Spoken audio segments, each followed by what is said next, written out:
মাননীয় স্পিকার, দেশের বর্তমান বাস্তবতা হলো আমাদের সম্পদের সীমাবদ্ধতা রয়েছে, আমরা যত বড় বড় যাই কথা বলি না কেন। সুতরাং আমরা যদি অর্থনৈতিক যে চাকা সেটিকে যদি বেগবান রাখতে হয়, তাহলে অবশ্যই মাননীয় স্পিকার আমাদের বিনিয়োগ এবং বিনিয়োগ প্রয়োজন। এবং এই জন্যই আমরা বিনিয়োগ নির্ভর অর্থনীতি গড়ার কাজ আমরা হাতে নিয়েছি, আমরা উদ্যোগ গ্রহণ করেছি, ইনভেস্টমেন্ট। এবং এই উদ্দেশ্যে মাননীয় স্পিকার, আমরা বাজেটে উন্নয়ন ব্যয়ের অংশ সামনের অর্থ বছরের জন্য 50%-এরও বেশি বৃদ্ধি করে 3,16,000 কোটি টাকায় উন্নীত করেছি মাননীয় স্পিকার।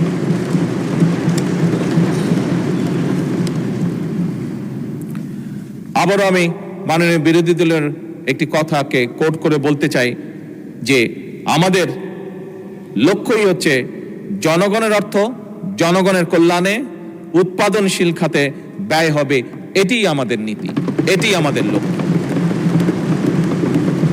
মাননীয় স্পিকার, সরকারি বিনিয়োগের ক্ষেত্রে কোন প্রকল্পে কত টাকা ব্যয় হলো সেটি আমরা সেভাবে বিবেচনায় নিতে চাই না, বরং আমাদের বিবেচনাটি হচ্ছে একটি প্রকল্পে যদি বিনিয়োগ হয়, সেই বিনিয়োগ এবং উৎপাদন কি ভূমিকা রাখবে মানুষের জীবনে, জনগণের কতটা উপকারে আসবে, কি পরিমাণ কর্মসংস্থান সেটি তৈরি করবে এবং তা পরিবেশের উপরে কি প্রভাব ফেলবে, এই বিষয়গুলোই হচ্ছে আমাদের বিবেচনা প্রকল্পের।